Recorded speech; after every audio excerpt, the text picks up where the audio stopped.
Hello everyone, কেমন আছো সবাই? আশা করছি সবাই খুব ভালো আছো। আমি খুব ভালো আছি।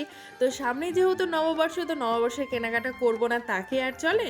তো তার জন্য আজকে দুজন মিলে বেরিয়ে পড়েছি নববর্ষে কেনাকাটা করতে, সবার জন্য টুকিটাকি কিছু কেনবার জন্য।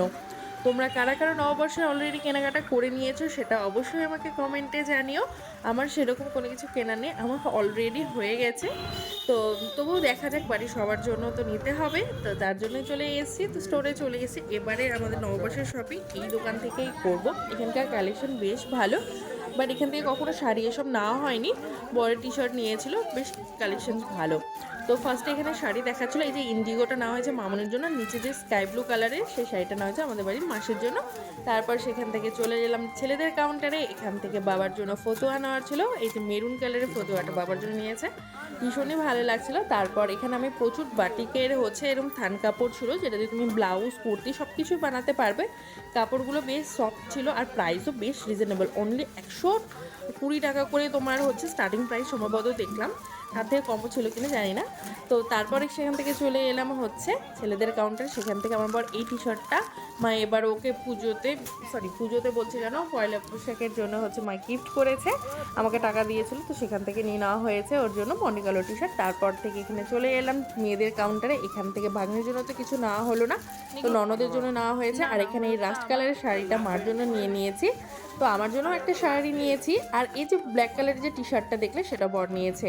এই শাড়িটা যেটা দেখলে, এই শাড়িটা ভীষণই পছন্দ হচ্ছিলো, বাট অলরেডি আমার শাড়ি নেওয়া যেহেতু কমপ্লিট হয়ে গেছে, তো যার জন্য আর নিইনি। এবার নেব ভাগ্নির জন্য ফ্রক, যেহেতু এই দোকানে হলো না, তো ভাগ্নির জন্য এবার ফ্রক কিনতে হবে।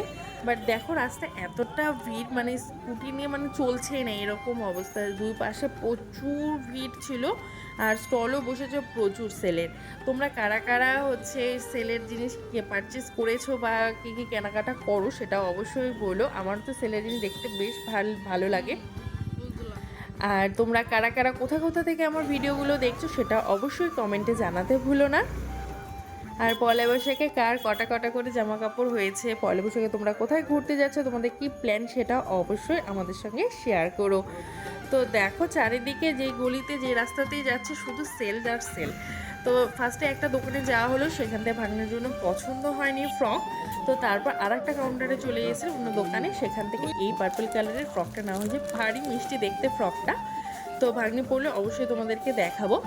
তো তারপর সেখান থেকে চলে এসেছিলাম জকি কাউন্টারে, সেখান থেকে কিছু কেনার ছিল, সেগুলো নেওয়া হয়েছে। শপিং তো সবার জন্য কমপ্লিট হয়ে গেল, তো এবার একটু পেট তো করতে হবে, তো তার জন্য চলে এসেছিলাম এইখানে বিরিয়ানি কর্নারে। এখানকার বিরিয়ানি ভীষণই ভালো। তো এখানকার আমরা মোমো নিয়ে নিয়েছিলাম, এখানে তোমার স্টিম মোমো নিয়েছিলাম, চিকেন স্টিম মোমো, বাট এখানকার তোমার যে মোমোর যে ঝাল চাটনিটা হয় সেটাই শেষ হয়ে গেছে, তো আমি চিকেন গ্রেভি দিয়ে আমরা দুজন মিলে খেয়েছি। তো ওর তো পছন্দ হয়নি, তো ওর পছন্দের এগ চিকেন তোমার ফ্রাই মোমো সেটা নেওয়া হয়েছিল, ভীষণই ভালো লাগে এটাও খেতে। তো এই চিকেন ফ্রাই মোমো খেয়ে, তো যেহেতু গরম লেগে গেছে, গরমের দিন, তো এনার্জি ড্রিঙ্ক নেওয়া হয়েছিল টাটার, এই ড্রিঙ্কসটা ভীষণই ভালো লাগে। এই ড্রিঙ্কস খেতে খেতে বাড়ি চলে এলাম। নেক্সট কোনো ব্লগে দেখা হচ্ছে, টাটা।